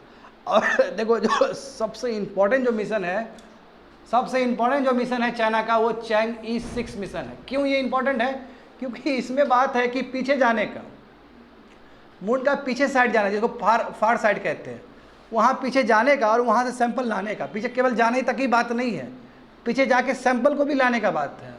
इसलिए ये सबसे कॉम्प्लेक्स तुम्हारा एक्सप्लोरेशन होगा ये। और यदि चाइना ये कर पाता है तो चाइना दुनिया का फर्स्ट कंट्री होगा जो पीछे भी गया और सैंपल भी लेके आया। पीछे जाने वाला रसिया भी है, मगर पीछे जाके फार साइड में जाके जो सैंपल लाने वाला, वो पहला कंट्री बनेगा चाइना। और शॉर्टली ये चाइना में आने वाला है, लैंड होने वाला है, क्योंकि टाइम लगता है ना वहाँ से फिर नीचे अर्थ में आने पे। देखते जाओ, जो लैंडर है, जो चांग-ई लैंडर मतलब जो लैंड करेगा नीचे मून पे, ठीक है, जो क्रेटर जान रहे हो ना, वो क्रेटर एरिया मतलब वो जो जिस जगह पे वो नीचे लैंड करेगा, अपोलो बेसिन, ये जून 1 को लैंड कर चुका है पीछे वाला एरिया में, ठीक है। मिशन देखो, मिशन क्या करेगा, इसमें 2 kg of far side material, यानी कि 2 kg का मटेरियल तुम्हारा सैंपल लेके आएगा, है, वो एसेंडर को ट्रांसफ़र किया। एंड ऑन जून 4 वहाँ से तुम्हारा मून ऑर्बिट से वो लोग, मतलब ऑर्बिट, हाँ, वहाँ से यात्रा शुरू हो चुका है, मतलब रिटर्निंग का यात्रा शुरू हो चुका है। अब टाइम लगेगा यहाँ पहुँचने में। यदि सक्सेसफुली चाइना पहुँच जाता है तो फर्स्ट मिशन होगा ये, कि जहाँ पे पीछे भी गए, पीछे जाने का तो पहले भी रिकॉर्ड है, वो पीछे जाके हाँ वापस आना, सैंपल को लेके वापस आना, पहली बार कोई कंट्री ऐसा करेगा। तो देख रहे हो ना, चाइना कम नहीं है। चांग-ई मिशन समझ गए। देखो अब यहाँ पे समझते हैं मून का थोड़ा सा मिस्टीरियस चीज़ समझते हैं। ये टाइडल लॉकिंग क्या है, नियर साइड क्या होता है, फार साइड क्या होता है। देखो टाइडल लॉकिंग का मतलब क्या होता है, टाइडल लॉकिंग का मतलब एक प्रोसेस से फिनोमेना है जहाँ पे रोटेशनल पीरियड और ऑर्बिटल पीरियड सेम हो पार्टनर का। यानी कि मान लो कि अर्थ है, अर्थ का अपना एक नेचुरल सैटेलाइट है, दैट इज मून। तो जो मून अपने एक्सिस पे जो घूमता है उसको बोलते हैं ऑर्बिटल पीरियड, और जो मून जो सन के आसपास जो घूमता है उसको बोलते हैं रोटेशनल पीरियड। एग्जैक्ट सेम है। तो सेम होने का मतलब क्या है कि वो अपने एक्सिस पे भी उसी स्पीड से घूम रहा है जिस स्पीड से तुम्हारा अर्थ के आसपास घूम रहा है। तो रोटेशनल, वही बोला, रिवोल्यूशन और रोटेशन, यानी कि ऑर्बिटल कह सकते हो या फिर रोटेशनल पीरियड। ऑर्बिटल पीरियड और रोटेशनल पीरियड मैच है। मैच होने का मतलब क्या हुआ तुम्हारा, जैसे मैं यदि अर्थ के कॉन्टेक्स्ट में कहूँ तो 24 घंटा में हमारा दिन और रात होता है, और 365 1/4 डेज में क्या होता है तुम्हारा 1 साल होता है। ये एक ही साथ हो रहा है मून में, कहने का मतलब ये हुआ एक ही साथ हो रहा। और ऐसा नहीं है कि हमारा ही मून अजूबा है, सोलर सिस्टम में जितने भी बड़े बड़े प्लैनेट्स हैं सबका मून का स्थिति यही है। इनफैक्ट यदि सोलर सिस्टम में जो नहीं है, जो बाकी सिस्टम है, वहाँ पे भी यही है। टाइडल लॉकिंग बहुत नॉर्मल फेनोमेना है बाहर, समझ गए ना। देखो वही लिखा गया है कि टाइडली लॉक्ड हो जाता है। All solar system large moon, देखो जितने भी सोलर सिस्टम में बड़े, अच्छा बताओ तो सोलर सिस्टम में कौन से प्लैनेट को सबसे ज़्यादा स्टार है उसका, सॉरी नेचुरल सैटेलाइट है सैटर्न का भी। सैटर्न का कितना है तुम्हारा, हाँ ऐसे कुछ है ना 60-70 के बीच में, बिल्कुल सब टाइडल लॉकिंग है। समझ गए स्टूडेंट। तो ये टाइडल लॉकिंग की वजह से हम लोग मून का यही साइड देख पाते हैं, फ्रंट साइड ही देख पाते हैं, बैक साइड नहीं देख पाते, क्योंकि जब रोटेशन और रिवोल्यूशन एक साथ हो तो पीछे कैसे देख पाओगे तुम लोग। तो जितना भी तुमको दिखता है आसमान में, चंदा मामा दिखता है, ऑलवेज फ्रंट में ही दिखेगा, पीछे नहीं दिखेगा। अच्छा देखो अब इसका क्या हुआ फिर, तो इसका सिग्निफिकेंस क्या हुआ, यानी कि जो साइड हमें दिख रहा है तो वो साइड तो अनंत काल से दिख रहा है, इसलिए वो जो स्ट्रक्चर है, जो नियर साइड स्ट्रक्चर है, वो रगेड नहीं है, वो प्लेन हो गया, क्योंकि अर्थ का रिएक्शन की वजह से, क्योंकि अर्थ बार बार ग्रेविटेशन पुल कर रहा है ना, तो रिएक्शंस की वजह से और फ्रिक्शन सब की वजह से वो तुम्हारा रगेड स्ट्रक्चर नहीं है, वो प्लेन स्ट्रक्चर है। मतलब पीछे वाला जो एरिया वो सील्ड है, वहाँ पे कभी रेस गया ही नहीं, तो वहाँ पे तुमको रगेड स्ट्रक्चर दिखेगा, माउंटेन टाइप का स्ट्रक्चर दिखेगा, ऊबड़ खाबड़ दिखेगा पीछे। तो ऊबड़ खाबड़ जगह पे जाके लैंड करना और वहाँ सैंपल लाना कितना बड़ा टास्क है ये, क्योंकि आपका जो फार साइड है वो बहुत ही प्लेन है, फ्लैट है, वो कोई दिक्कत नहीं है। मगर पीछे का जो साइड है, इनफैक्ट पीछे का साइड बहुत मिस्टीरियस है। क्यों कि जब शुरू में सोलर सिस्टम जब बना होगा, यानी कि जब मून का जब यात्रा शुरू हुआ होगा, तो जितना भी सन से रेडिएशन जो निकला होगा, हेलियम वगैरह सब वहाँ पे कलेक्ट हो गया होगा। तो यानी कि जब हम लोग फार साइड से कोई सैंपल लेके आ रहे हैं तो वो सैंपल इतना पुराना होगा स्टूडेंट कि सोलर सिस्टम का जो मिस्ट्री है वो सब पता चल जाएगा। नियर साइड में पता नहीं चलेगा, क्योंकि नियर साइड में बदल रहा है चीज़, और पीछे जैसा है वैसा ही है बहुत साल से, बहुत हज़ार लाख साल से। एक फायदा ये है। मगर देखो इधर देखोगे, नियर साइड देखोगे, नियर साइड से अर्थ की तरफ देखो तो बीच में आयनोस्फीयर है अर्थ का, अर्थ का एटमोस्फीयर में आयनोस्फीयर है ना। तो जब वहाँ से जब लाइट आता है, लाइट पड़ता है ना जी, जैसे मान लो कि सन उधर है, बीच में मून है, इधर अर्थ है, अलग अलग इक्लिप्स बनता है, लूनर इक्लिप्स बनता है ना जी, full moon day, new moon day, दुनिया भर का चीज़, उसमें मैं नहीं जाना चाहता हूँ, बस तुम लोग का अटेंशन में खींचना चाहता हूँ कि देखो जब लाइट पड़ा, सन का लाइट अर्थ पे पड़ा, तो आयनोस्फीयर बीच में, एटमोस्फीयर में। जब कोई भी चीज़ गुजरता है स्टूडेंट, तो आयनोस्फीयर का लिमिटेशन है कि बहुत सारा लाइट को वो ब्लॉक कर देगा, तो नीचे तुमको सब चीज़ नहीं दिख पाएगा, नॉट सब चीज़ तुमको दिख ही नहीं पाएगा, स्पेक्ट्रम में सब चीज़ नहीं दिख पाएगा। स्पेक्ट्रोस्कोपी कहते हैं ना हम लोग, क्योंकि स्पेक्ट्रोस्कोपी बहुत ज़रूरी है कि एक्चुअल में सोलर सिस्टम में क्या चल रहा है। तो ये नियर साइड से कभी नहीं दिख सकता। यदि तुम नियर साइड में जाके तुम वहाँ पे तुम स्पेक्ट्रोस्कोपी लगा दिए तो वो इंटरफेरेंस हो रहा है, ना ही तुमको ग्राउंड पे दिखेगा ठीक से, ना ही तुमको नियर साइड में दिखेगा। बट यदि तुम जाके बैक साइड में कुछ लगा रहे हो, तो बैक साइड में लगाओगे तो तुमको एवरीथिंग यू कैन सी, यानी कि सोलर सिस्टम का जो मिस्ट्री है, लाइट कहाँ कहाँ से आ रहा है, कितने टाइप के लाइट हो सकते हैं। विजिबल लाइट तो हमेशा दिखता है अर्थ पे, वहाँ हम जानते हैं कि यूवी रेज भी होता है, अल्ट्रा लाइट्स, हाँ दुनिया भर का होता है कि नहीं होता है, इंफ्रारेड होता है, वो सब तुम्हारा ग्राउंड में नहीं दिखता है, एटमॉस्फेयर, क्योंकि एटमॉस्फेयर में क्या वो फिल्टर होकर आ रहा है। इसलिए हम लोग क्या करते हैं, देखो हमारा जो मिशन है, इंटरनेशनल सोलर स्टेशन है कि नहीं है, लो अर्थ ऑर्बिट में, वो क्यों ऊपर किए हैं, ताकि अधिक से अधिक हम लोग लाइट पे काम कर सके। और जो टेलीस्कोप हम बना रहे हैं, पुष्पक ही ना जी टेलीस्कोप, वो कहाँ ले जाएंगे हम लोग, फार साइड में ले जाएंगे। फार साइड में ले जाने की क्या जरूरत है, ताकि लाइट को अध्ययन कर सके, और उसमें तुम्हारा केवल विजिबल लाइट नहीं, और भी बहुत सारा लाइट होगा, क्योंकि जितना हम गहरा अध्ययन करेंगे उतना ही हम लोग सोलर सिस्टम का जो मिस्ट्री है उसको सॉल्व कर पाएंगे। अब दूसरा देखो, तो यानी कि वहाँ पे कोई इंटरफेरेंस भी नहीं है।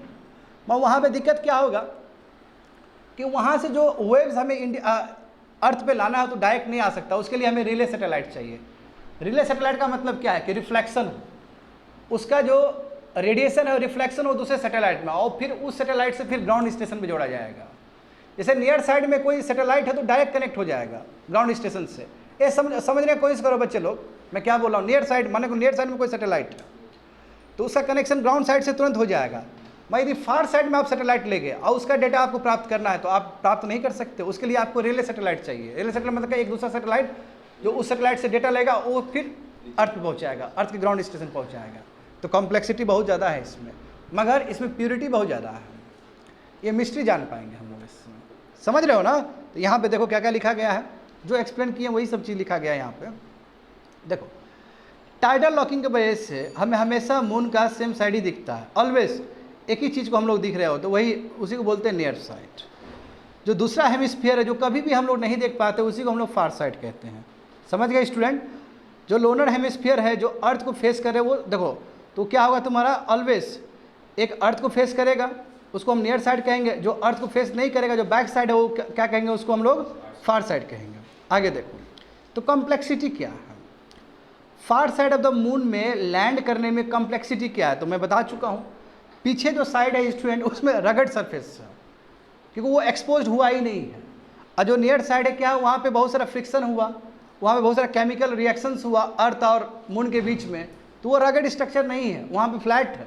वहाँ पीछे क्या है, क्रैटर है, बहुत बड़ा खाई है वहाँ पीछे, इसलिए वहाँ पे क्रैटर लिखा गया था ना। क्रैटर का मतलब क्या, रगड़ स्ट्रक्चर है, बहुत बड़ा खाई है। अब खाई पे तुमको एक्यूरेट लैंड करना है, कितना बड़ा टास्क है ये,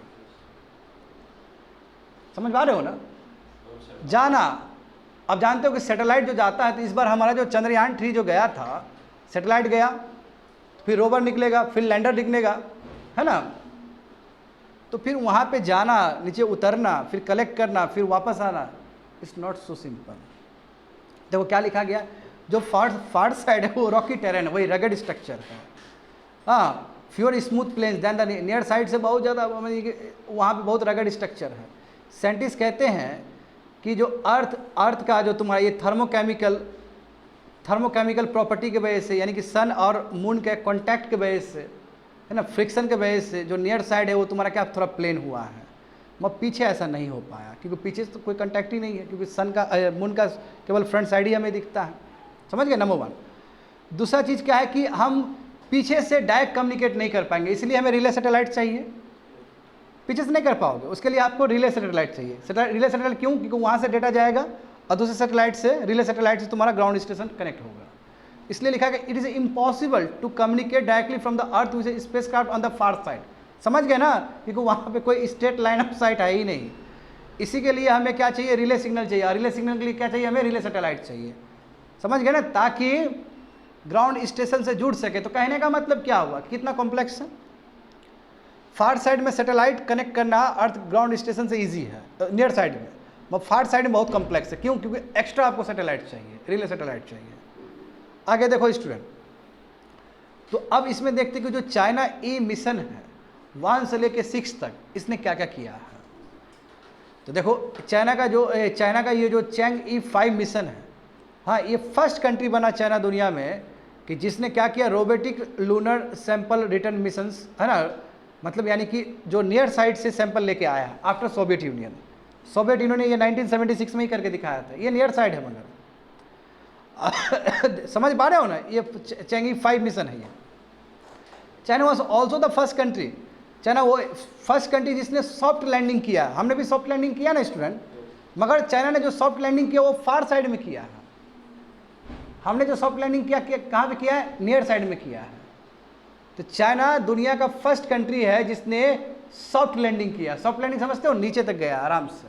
हमारा भी तो सॉफ्ट लैंडिंग ही था इस बार, और हम इस बार सक्सेसफुल रहे। तो चाइना फर्स्ट कंट्री है दुनिया में जिसने ऑटोनोमस सॉफ्ट लैंडिंग किया मून के फार ईस्ट में, विद चैंग ई 4 मिशन। तो हर मिशन का समझो, 5 मिशन ने क्या किया, तुम्हारा सैंपल लाया, समझ गए ना। हाँ, 4 ने क्या किया, तुम्हारा फार साइड में क्या किया, फार साइड में क्या लैंड किया और सॉफ्ट लैंडिंग किया। समझ पा रहे हो ना। If the returner brings the sample back safely back to the, यदि इस बार चैंग ई मिशन जो गया है यदि वो अर्थ पे लेके आ जाए सैंपल, तो ये दुनिया का फर्स्ट कंट्री ऐसा बनेगा कि जो पीछे तो गया ही, पीछे तो पहले 4 मिशन भी गया था इसका, तो पीछे तो इसने पहले भी अचीव किया है, मगर वहाँ से कोई सैंपल अभी तक लेके नहीं आया है। यदि वो लेके पहुँच जाता है चाइना में तो दुनिया का ये फर्स्ट कंट्री बनेगा चाइना। तो चैंग-ई मिशन देखो कितना, कह सकते हो कितना सक्सेसफुल मिशन है अभी तक का। आगे देखो, तो आखिर सबसे बड़ा सवाल ये है स्टूडेंट, आखिर वाई मून पे इतना कंपटीशन क्यों है? चैंग-ई मिशन नासा भी तो कर ही रहा है ना? नासा तो बोलता है कि हम रिसोर्ट खोल देंगे, टूरिज्म नहीं, दुनिया भर का। देखते हो एलन मस्क का ट्वीट आता है ना कि स्पेस में ही हम मरेंगे, दुनिया भर का चीज़। आखिर इतना ज़्यादा क्यों मून को लेके इतना अट्रैक्शन क्यों है? तो देखो फार साइड जो है ना वो क्या है, प्रिस्टीन है, जैसा था वैसा ही अभी तक है। मगर जो नियर साइड क्या है उसमें बहुत सारा रिएक्शन की वजह से बहुत सारा परिवर्तन आया। तो फार साइड में देखो बहुत सारा रिसोर्सेस अवेलेबल है, जैसे हीलियम देखो। अब देखो बच्चे लोग हीलियम देखो, न्यूक्लियर फ्यूजन के लिए हीलियम कितना इंपॉर्टेंट है। अभी अर्थ में क्या होता है, न्यूक्लियर फिजन होता है, फ्यूजन नहीं होता है। फ्यूजन के लिए हम एक्सपेरिमेंट कर रहे थे, याद है? फ्रांस में एक्सपेरिमेंट चल रहा है, याद करो सभी चीज। यदि मैं फ्यूजन का एग्जांपल दूं तो अर्थ में सन में फ्यूजन ही होता है। हाँ, H+H हीलियम बनता है कि नहीं बनता? क्योंकि वहाँ पे ग्रेविटी बहुत ज़्यादा है, वहाँ पे प्रेशर बहुत ज़्यादा है, वहाँ पे टेम्परेचर बहुत ज़्यादा है। तो ये सब कंडीशन आप क्रिएट करोगे तभी फ्यूजन हो सकता है। अभी तो अर्थ में इम्पॉसिबल है फ्यूजन प्रोसेस, एक्सपेरिमेंट हो रहे हैं मगर अभी पॉसिबल नहीं है। अभी डाउन द 2050-60 ये टेक्निक कामयाब हो पाएगा, अभी नहीं हो पाएगा, अभी एक्सपेरिमेंटल स्टेज में है। मत तुम खुद देखो, तुमको फार साइड में, चाइना का फार साइड में तुमको क्या मिल रहा है, हीलियम मिल रहा है। तो हो सकता है कि माइट भी कि हम वहाँ पे न्यूक्लियर फ्यूजन कर सकें। ग्रेविटी बहुत कम है, जानते हो ना, सन अर्थ कंपेयर में ग्रेविटी बहुत कम है मून में। तो जब जहाँ पे ग्रेविटी कम है वहाँ से तुम्हारा स्पेस लॉन्च करना बहुत आसान हो जाएगा, क्योंकि फ्यूल का कंजम्पशन बहुत कम होगा उसका। और फ्यूल के लिए जो रिक्वायरमेंट है वो सब तुमको मून के सरफेस पे मिल रहा है। तो इससे बढ़िया जगह क्या हो सकता है स्टूडेंट, समझ पा रहे हो ना?